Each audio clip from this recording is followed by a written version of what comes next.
Hello दोस्तों, आज मैं आपके लिए लेकर आई हूँ नान खटाई की बहुत ही आसान और बहुत ही परफेक्ट रेसिपी, जिसे बनाना बहुत ही आसान है और जिसे हम बिना ओवन के बनाएंगे।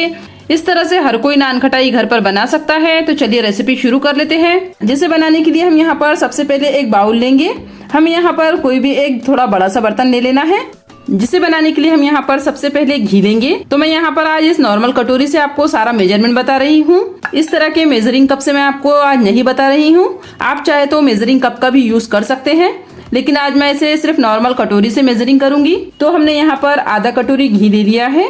घी हमारा मेल्टेड नहीं होना चाहिए और ना ही फ्रिज में रखा हुआ घी लेना है। हमें यहाँ पर रूम टेम्परेचर वाला घी लेना है। तो घी को हम बाउल में डाल देंगे।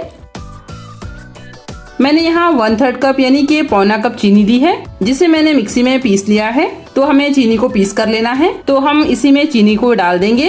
अब हमें इस तरह का कोई विस्कर ले लेना है। अगर आपके पास विस्कर नहीं है तो आप यहाँ पर फोक के चम्मच की मदद से भी इसे अच्छे से मिक्स कर सकते हैं। आप चाहे तो इलेक्ट्रिक बीटर की मदद से भी इसे अच्छे से मिक्स कर सकते हैं। इसे हमें बहुत अच्छे से मिक्स कर लेना है। बिल्कुल इसे एक क्रीम के फॉर्म में हमें कर लेना है। तो हम इस तरह से चलाते हुए अच्छे से इसे मिक्स करेंगे। लगभग हमें इसे 5 मिनट तक इसी तरह से मिक्स करना है, जिससे कि ये बिल्कुल एक क्रीम के फॉर्म में आ जाए। तो आप देख सकते हैं हमारा जो घी और चीनी है वो अच्छे से एक क्रीम के फॉर्म में आ गई है। तो बस हमें इसे इतना ही मिक्स करना है। तो आप देख सकते हैं बहुत ही अच्छा क्रीमी सा हमारा चीनी और घी का मिश्रण हो गया है। बिल्कुल लाइट सा और बहुत ही फ्लफी हो गया है। जितने अच्छे से हम इसे मिक्स करेंगे उतनी ही खस्ता और बहुत ही टेस्टी हमारी नान खटाई बनेगी। तो इसे इस तरह से अच्छे से मिक्स करें। अगर आपके पास इस तरह से बीटर नहीं है तो आप इसे हाथ से भी फेंट सकते हैं। हाथ से बिल्कुल अच्छे से इसे फेंटे तो ये बहुत ही आसानी से बन जाता है। तो चलिए अब इसके आगे की प्रोसेस हम कर लेते हैं। अब हम यहाँ लेंगे एक कढ़ाई। आप यहाँ पर कोई भी पुरानी कढ़ाई ले सकते हैं। तो मैंने इस तरह से जो मैं बेकिंग में यूज करती हूँ वही कढ़ाई मैंने यहाँ पर ली है। तो कढ़ाई को हम प्रीहीट होने के लिए रख देंगे और अब हम इसके ऊपर इस तरह का कोई स्टैंड रख देंगे। तो इस तरह से स्टैंड रख दें। अगर आपके पास कोई स्टैंड ना हो तो आप कोई कटोरी या प्लेट भी इसके ऊपर पलट कर रख सकते हैं। तो अब हम इसे ढक देंगे। इसे हमें मीडियम फ्लेम में गर्म होने देना है। तब तक हम जो अपनी नान खटाई का बैटर है वो रेडी कर लेते हैं। अब हम यहाँ पर एक छन्नी लेंगे। तो हमें सारी जो चीजें हैं वो छान कर लेनी है। अब हम यहाँ पर लेंगे एक कटोरी मैदा। जिस भी कटोरी से आप घी और चीनी नापेंगे उसी कटोरी से हमें सारी चीजें नाप कर लेनी है। तो मैं आपको सारा मेजरमेंट एक ही कटोरी से बता रही हूँ, तो आप भी इसी तरह से करें। नान खटाई हमारी बहुत ही टेस्टी बने और बहुत ही अच्छा इसमें कलर आए। तो हम यहाँ पर डालेंगे जो घर में नॉर्मल चम्मच होता है उससे 2 चम्मच बेसन। तो आप देख सकते हैं मैंने यहाँ पर 2 चम्मच बेसन लिया है। अब हमारी नान खटाई बहुत ही अच्छी क्रंची बने, इसके लिए हम यहाँ पर उसी चम्मच से 2 चम्मच सूजी डालेंगे। इससे जो नान खटाई है वो बहुत ही अच्छी बनती है। अब हमारी जो नान खटाई है वो बिल्कुल खस्ता और बिल्कुल मार्केट जैसी बने, इसके लिए हम यहाँ पर डालेंगे 1/4 चम्मच बेकिंग पाउडर। बेकिंग पाउडर लेना है। अगर आपके पास बेकिंग पाउडर अवेलेबल नहीं है तो आप यहाँ पर आधा छोटा चम्मच खाने वाला सोडा जो हम कुकिंग में यूज करते हैं वो डाल सकते हैं। अब हम ये सारी चीजों को अच्छे से छान लेंगे। अगर आपके पास बेकिंग पाउडर ना हो तभी आप यहाँ पर बेकिंग सोडे का यूज करें, क्योंकि बेकिंग पाउडर से जो रिजल्ट आता है वो बहुत ही अच्छा आता है। जब आपके पास सुविधा ना हो तभी आप यहाँ पर बेकिंग सोडे का यूज करें। तो हमने इसे अच्छे से छान लिया है। इस तरह से छानने से बहुत ही अच्छा रिजल्ट आता है और हमारी जो नान खटाई है वो बहुत ही अच्छी जालीदार बनती है। जब भी हम कुछ मीठा बनाते हैं तो उसमें थोड़ा सा नमक जरूर डालें। तो हम यहाँ पर 2 पिंच नमक डालेंगे। इससे हमारी जो नान खटाई है उसका जो टेस्ट है वो बिल्कुल भी नमकीन नहीं होगा, बल्कि उसका टेस्ट और बढ़ जाएगा। अब हम यहाँ फ्लेवर के लिए आधा छोटा चम्मच इलायची पाउडर डालेंगे। अब ये जो सारी चीजें हैं उसे हम हल्के हाथ से मिक्स कर लेंगे। इसे हमें गूंदना नहीं है, सिर्फ हल्के हाथ से इसे मिक्स करेंगे।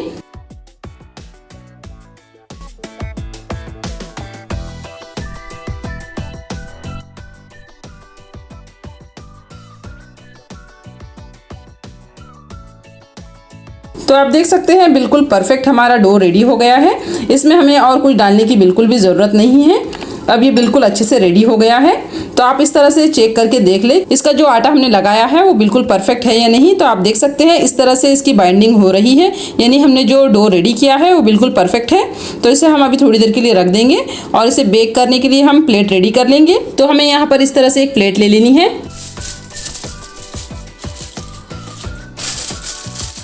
अब इस तरह से हम एक फॉइल पेपर प्लेट में लगा देंगे।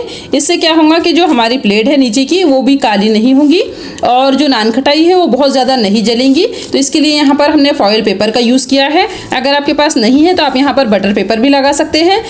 अगर आपके पास दोनों भी नहीं है तो मैं आपको आगे बताऊंगी कि हम यहाँ पर क्या यूज कर सकते हैं। तो इस तरह से हमने इसे रेडी कर लिया है। अब हम इसमें थोड़ा सा घी या तेल डालकर इसे ग्रीस कर लेंगे, जिससे कि जो नान खटाई है वो बिल्कुल भी नहीं चिपकेंगी। तो मैं आपको बिल्कुल एक परफेक्ट तरीका बता रही हूँ कि जिससे आपकी जो नान खटाई है वो बिल्कुल भी ख़राब नहीं होंगी और बहुत ही आसानी से बनकर रेडी हो जाएंगी। तो इस तरह से हमने जो प्लेट है उसे रेडी कर लिया है और अब हम जो डो है उसे ले लेंगे। तो हमें यहाँ पर थोड़ा सा डो लेना है। तो आप यहाँ पर नान खटाई जो है वो थोड़ी छोटी ही बनाएं। तो इस तरह से हमें नान खटाई को गोल शेप में रेडी करना है। तो हम इस तरह से हाथ से इसे गोल शेप दे देंगे, बिल्कुल अच्छे से इसका गोल शेप रेडी कर लेना है। इस तरह से हमने इसे गोल शेप दे दिया है। अब हम इसे हल्का सा प्रेस करेंगे, बहुत ज़्यादा नहीं, सिर्फ हल्का सा इसे इस तरह से प्रेस करेंगे। तो आप देख सकते हैं इस तरह से मैंने इसे रेडी किया है। इसी तरह से हम सारी जो नान खटाई है उसे रेडी कर लेंगे। इसे हम प्लेट में रख देंगे। इसी तरह से हम सारी नान खटाई बना लेंगे। आपकी नान खटाई बिल्कुल एक जैसी हो, इसके लिए आप यहाँ पर कोई इस तरह का चम्मच ले लें, जिससे जो डो है उसे निकालें। इस तरह से जो चम्मच है उसमें इस तरह से डो निकालें। तो इस तरह से डो इस चम्मच में भरकर लेने से बिल्कुल एक जैसी हमारी नान खटाई बनकर रेडी होंगी। इस तरह से सेम साइज में हमारी नान खटाई बनकर रेडी होंगी। तो इस तरह से हमारी बहुत ही आसानी से नान खटाई बन जाती है। आप अपने हिसाब से इसके छोटे बड़े पीसेस कर सकते हैं। तो हमने इस तरह से जो नान खटाई है उसे रेडी कर लिया है। बस इससे ज़्यादा हमें इसमें नहीं रखनी है, क्योंकि जो नान खटाई है वो फूलती है और ये चिपक ना जाए, इसके लिए हम यहाँ पर इतने ही पीसेस रखेंगे। और जो बचा हुआ आटा है उसके हम दूसरी प्लेट में रखकर दूसरी तरफ कढ़ाई में रख सकते हैं। अब हम इसे थोड़ा सा गार्निश कर लेंगे। तो मैंने यहाँ पर कुछ पिस्ता और कुछ बादाम लिए हैं। आप यहाँ पर अपनी चॉइस के कोई भी ड्राई फ्रूट लगा सकते हैं। तो अब हम इसे इस तरह से गार्निश कर लेंगे। तो इस तरह से थोड़ा सा प्रेस करते हुए लगाए ताकि ये निकले ना। आप अपने हिसाब से इसे गार्निश कर सकते हैं। तो इस तरह से गार्निश करने पे ये बहुत ही अच्छी लगती है। तो इस तरह से मैं इसे गार्निश कर रही हूँ। हमें यहाँ पर पानी और दूध का बिल्कुल भी यूज नहीं करना है। थोड़ा सा इसे प्रेस कर ले ताकि ये निकले ना। तो इस तरह से हम सारी जो नान खटाई है तो उसे इस तरह से हल्का सा गार्निश कर लेंगे, जिससे कि ये दिखने में बहुत ही अच्छी लगे। तो आप देख सकते हैं बहुत ही अच्छी हमारी जो नान खटाई है वो लग रही है। अब हम इसे बेक होने के लिए रख देंगे। काफी गर्म हमारी कढ़ाई हो गई है। अब हम इसमें नान खटाई को बेक होने के लिए रख देंगे। इस तरह से हमने इसे कढ़ाई में रख दिया है। अब हम इसे कवर कर देंगे। हमें इसे लगभग 10 मिनट के लिए बेक होने देना है। अब हम इसे मीडियम फ्लेम में बेक होने देंगे। तो आप देख सकते हैं हमारी जो नान खटाई है वो काफी अच्छे से फूलने लगी है। तो बस हमें और कुछ देर तक ही इंतजार करना है। बहुत ही टेस्टी और खस्ता हमारी नान खटाई बनकर रेडी होने वाली है। जो हमारा बचा हुआ डो था उसकी भी इस तरह से गोल नान खटाई बनाकर रेडी कर ली है और इसे हम गार्निश कर लेंगे। तो इस तरह से हमने इसे रेडी कर लिया है। अब मैं आपको यहाँ पर बताऊंगी कि अगर आपके पास बटर पेपर या फॉइल पेपर नहीं है तो आप यहाँ पर क्या यूज करें। तो मैंने यहाँ पर ये स्टीमर वाली प्लेट ले ली है। आप नॉर्मल प्लेट भी ले सकते हैं, जैसा कि मैंने अभी आपको बताया था। अब हम यहाँ पर लेंगे ये नॉर्मल पेपर। इस तरह का हमें बिल्कुल प्लेन पेपर लेना है और इस तरह से रख देना है और हमें यहाँ पर ऑयल या बटर से इसे ग्रीस कर लेना है ताकि ये बिल्कुल भी चिपके ना। इस तरह से सारे पेपर को हमें अच्छे से ऑयल से ग्रीस कर लेना है। इसमें हम नान खटाई को रख देंगे। थोड़े फासले पर ही रखना है, हमें बहुत ज्यादा इसमें नहीं रखना है, बस इतनी ही रखेंगे। इस तरह से मैंने एक दूसरी तरफ दूसरी कढ़ाई को भी स्टीम होने के लिए रख दिया था। अब हम इसमें जो हमने नान खटाई की प्लेट रेडी करके रखी है उसे रख देंगे। हमें फ्लेम को बिल्कुल लो रखना है ताकि हमारी जो नान खटाई है वो जले ना। इसे हम बिल्कुल लो फ्लेम में 10 मिनट के लिए बेक होने देंगे। अब हमारी दूसरी नान खटाई भी हम देख लेते हैं। अभी इसे लगभग बेक करते हुए 8 मिनट हो गए हैं। हमारी जो नान खटाई है वो अच्छे से फूल गई है। नीचे से ये हल्की हल्की गोल्डन नजर आने लगे तब हम इसे निकाल लेंगे। अभी हम इसे 1 मिनट के लिए और बेक कर लेंगे। अब हमारी नान खटाई को बेक होते हुए 10 मिनट हो गए हैं। तो हम नान खटाई चेक कर लेंगे। नान खटाई को हमें हल्का हल्का गोल्डन कलर आने तक बेक करना है। नीचे से जो इसका कलर है वो हल्का गोल्डन नजर आने लगे तब तक ही हमें इसे बेक करना है। बहुत ज्यादा बेक करने की हमें यहाँ पर जरूरत नहीं है, वरना जो नान खटाई का टेस्ट है वो जला हुआ और कड़वा लगता है। अब हम गैस बंद कर देंगे और जो नान खटाई की प्लेट है उसे निकाल कर साइड में रख देंगे ताकि ये ठंडी हो जाए। तो हमने नान खटाई को प्लेट में से निकाल कर दूसरी प्लेट में रख दिया है। आप देख सकते हैं हमारी नान खटाई बहुत अच्छे से बेक हो गई है। हमने जो फॉइल पेपर में रखकर नान खटाई बनाई थी उसे हमने निकाल लिया है। जो हमने नॉर्मल पेपर लगाकर नान खटाई रेडी की थी उसे भी आपको दिखा देती हूँ। तो आप देख सकते हैं ये नान खटाई भी हमारी बहुत अच्छे से बेक हो गई है। इसे मैंने अभी निकाला नहीं है क्योंकि मैं आपको बताना चाहती थी कि जो हम नॉर्मल पेपर का भी यूज करके नान खटाई बनाएंगे वो भी बहुत ही अच्छी बनेगी। इस नान खटाई को मैं आपके सामने निकाल कर बताती हूँ ताकि आपको ये ना लगे कि हमारी जो नान खटाई है वो जल जाएंगी या चिपक जाएंगी। हमारी नान खटाई ठंडी हो गई है तो हम इसे निकाल लेंगे।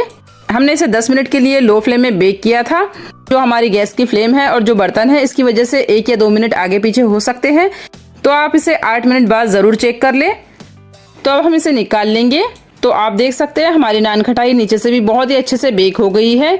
बस इसमें इतना ही हमें कलर लाना है, बहुत ज़्यादा डार्क कलर इसे नहीं होने देना है। ये वाली भी नान खटाई मैं आपको दिखा देती हूँ। तो आप देख सकते हैं ये वाली भी जो हमारी नान खटाई है बिल्कुल सेम एक जैसी ही बेक हुई है। तो आप बटर पेपर लगाए या फॉइल पेपर लगाए या नॉर्मल पेपर भी आप लगा सकते हैं, जो आपके पास अवेलेबल हो आप वो लगाकर बेक कर सकते हैं। अगर आप मेरे इस तरीके को फॉलो करके नान खटाई बनाएंगे तो आपकी जो नान खटाई है वो बिल्कुल परफेक्ट बनेगी। तो हमारी जो नान खटाई है वो बेक हो गई है, तो हम इसे निकाल लेंगे। तो आप देख सकते हैं हमारी बहुत ही टेस्टी और बहुत ही आसान नान खटाई बनकर रेडी हो गई है। इस तरह से आप भी नान खटाई बना सकते हैं। तो आपको मेरी आज की रेसिपी कैसी लगी कमेंट में ज़रूर बताएं, और आप ये मेरा वीडियो कहाँ से देख रहे हैं ये भी बताएं। आप जब हमारा ये वीडियो अलग अलग शहरों से देखकर हमें कमेंट करके बताते हैं तो हमें बहुत खुशी होती है। तो कमेंट करके ज़रूर बताएं, और अगर वीडियो अच्छा लगे तो लाइक शेयर ज़रूर करें, और चैनल पर नए हैं तो चैनल को सब्सक्राइब कर ले, साथ ही में बेल आइकन को भी प्रेस कर ले ताकि मेरी हर आने वाली नई वीडियो का नोटिफिकेशन आपके पास सबसे पहले आए। तो मिलते हैं ऐसी ही इजी और टेस्टी रेसिपी के साथ।